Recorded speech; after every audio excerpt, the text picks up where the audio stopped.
ನೋಡ್ತಾ ಇರ್ಬೋದು ನಮ್ಮ ವಸಂತ ಅವರು ದೈತ್ಯ ಶ್ರೀಕಂಠ ಆನೆ ಮೇಲೆ ಸವಾರಿ ಮಾಡ್ತಾ ಇರೋದ್ನ. ಇದ್ ನೋಡಕ್ಕೆ ತುಂಬಾ ಒಂಥರ ಖುಷಿ ಆಗುತ್ತೆ. ಮೊದ್ಲೊಂದ್ಸತಿ ನಮ್ಮ ವಸಂತ ಅವರು ಕೃಷ್ಣ ಆನೆ ಮೇಲೆ ಕ್ಯಾಪ್ಚರಿಂಗ್ ಎಲ್ಲ ಮಾಡಿದ್ರು, ಹಾಗೂ ದಸರಾ ಕೂಡ ಕರ್ಕೊಂಡ್ ಬಂದಿದ್ರು 2017ಅಲ್ಲಿ. ಅದಾದ ನಂತರ ನಮ್ಮ ಅಭಿಮನ್ಯು ಅಭಿಮಾನಿಗಳಿಗೆ, ವಸಂತ ಅವರ ಅಭಿಮಾನಿಗಳಿಗೆ ಇದೊಂಥರ ಖುಷಿ ಅನಿಸ್ತು. ತುಂಬಾ ವೈರಲ್ ಆಯ್ತು ಈ ವಿಡಿಯೋ.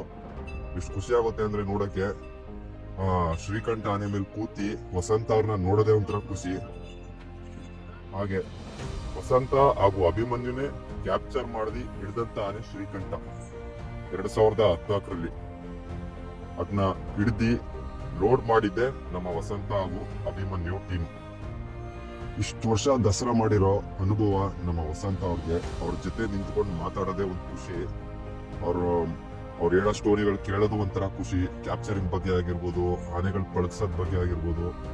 ನೀವು ಬೇಕಾದ್ರೆ ಒಂದ್ಸತಿ ಹೋದಾಗ ಫ್ರೀ ಇದ್ದಾಗ ಮಾತಾಡಿ. ಅವ್ರು ಹೇಳೋ ಸ್ಟೋರಿಗಳಾಗಿರ್ಬೋದು, ಕ್ಯಾಪ್ಚರಿಂಗ್ ಸ್ಟೋರಿಗಳಾಗಿರ್ಬೋದು, ಒಂಥರ ನಮ್ಗೆ ಒಂಥರ ಪಾಸಿಟಿವ್ ವೈಬ್ಸ್ ಅಂತ ಬರುತ್ತೆ.